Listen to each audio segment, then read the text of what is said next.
Hello, hello, hello, and good morning. So, I'm really happy to be here with you today.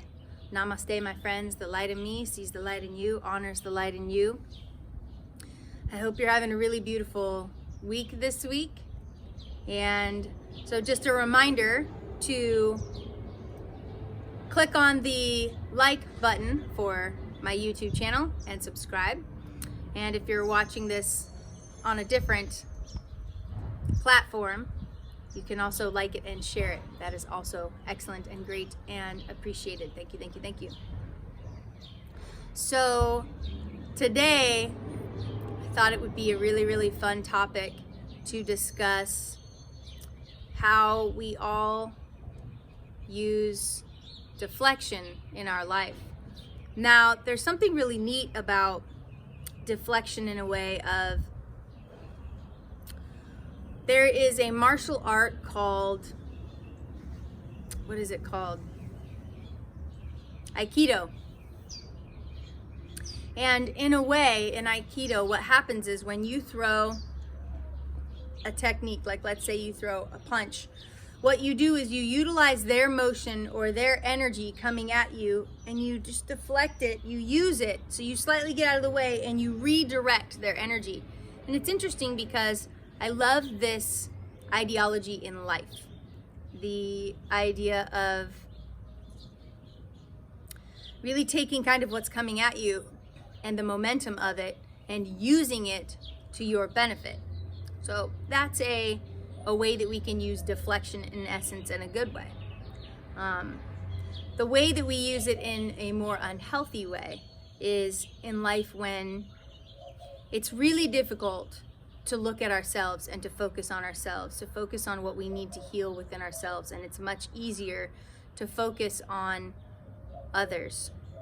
I think it is good to help and support and serve others, and I think not to the detriment of not tuning in or paying attention to ourselves.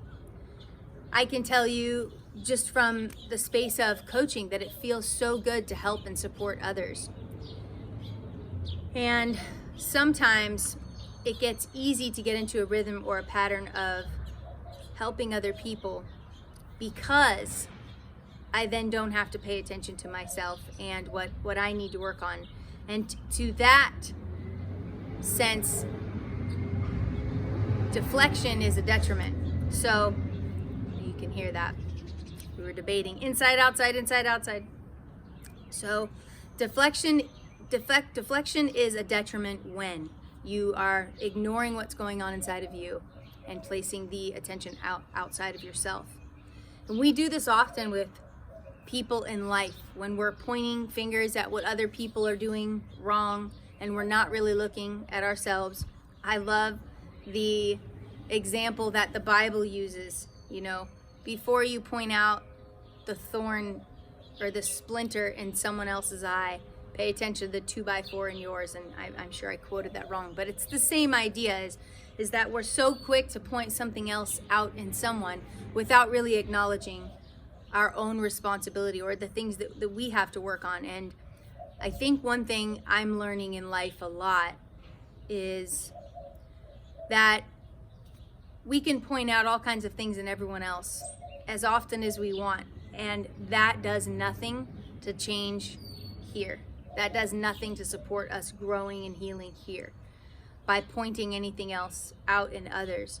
And I think that we do that for many reasons. I think it's easy to point things out in others because it makes us feel better about ourselves in some ways. I think it's easy to point things out in others because as long as I'm attention focused outside of myself, then I don't have to worry about me and I'm not focused on me. If my attention is elsewhere, if my conversation is constantly about other people and what they're doing wrong or what's going on in the world, and it's never really focused on me and what I need to do to be a better version of me, then I'm not really doing the work, and it's much easier to deflect. But why do I put deflection is easy, or is it? Here's why. Deflection is easy because we get to take our immediate or acute attention, put it outside of ourselves. But you know what's not easy about it is that means that we keep our own shit. And that means that we aren't working on ourselves. For the time that we are focused on what someone else is doing wrong in our eyes, or how someone else can be better, that is time we are taking away from ourselves and doing the work. And if you ask me, it's not easy to stay in your shit sandbox. It's harder to stay in your shit sandbox. And so as long as we are pointing outward or focused outward, we're not doing our work. And it's very tempting. It's very tempting to reach outside of ourselves, to look outside of ourselves at what other people are doing. And even those closest to us. Because I think that we are writing our own movie. We are, all of the people that we have in our world, from our closest relationship to people that we just maybe barely know, acquaintances, or maybe even people we've only met a few times. We're writing all of this in, and we've called these mirrors into our lives for a reason. And so I think, and especially family, I think about this with family because so many of us might have challenges within our family. And these are the people who we've spent so much time with, usually growing up. And it is very difficult sometimes, the relationships that we have with them. It's difficult to understand why they choose what they choose in life if it's different from us. And we are so closely linked, so oftentimes we put a lot of weight on their opinions and their thoughts. And what if we just simply understood that everything that everyone else did had nothing to do with us, and that it was their decision and their choice, and that there was something for us to learn in it? This is what I'm learning, is to really understand that other people's behavior and other people's choices have nothing to do with me. They have to do with them, where they're at on their journey. And so it's very important for us to really tune into, am I really spending my time and attention here on my own awareness and what I need to work on and what I need to heal? Or am I constantly focused on someone else? You know, there's this dynamic that happens a lot in really unhealthy relationships that I see often in my work is, inside of relationships, when we are operating from our pain bodies and from our emotionally unhealthy state, what happens oftentimes is when our partner does something really well or starts to grow or expand or succeed in some way, it stirs up our insecurities, it stirs up our fears, and many other things. And it can be a tendency sometimes to then feel like I am less than.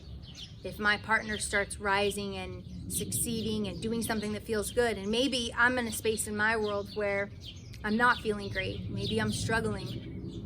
And so sometimes we unconsciously then try to pull them back down, and that might look like not celebrating their wins, or getting irritated or frustrated with them, or pointing out what they're doing wrong instead of acknowledging their wins, because it makes us feel better about how we feel. Not necessarily because we're doing anything wrong, simply because it's how we feel. So this dynamic can happen in relationships, and then people get this very push-pull, up-down swing in their relationship. And sometimes they'll feel like I'm doing really well and they're not, and then they're doing really well and I'm not. And that is that very same swing of deflection. I use a phrase that you can either be inspired or retired by everyone in your life. Everyone. You're either inspired by their decisions, their choices, and what they do in one fashion or another, or it's going to break you down. And that's up to you how that goes. It's up to you to make that decision.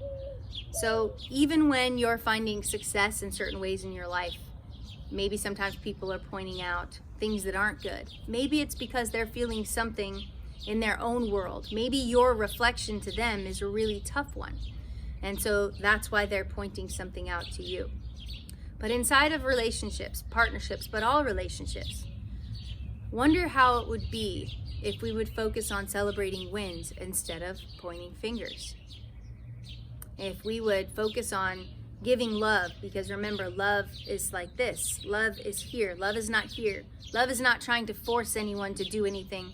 Love is not telling somebody to change something about themselves to make you feel better. Love is really existing here and holding space in a loving way. And So I think it's very important that we understand the distinction and where deflection comes from.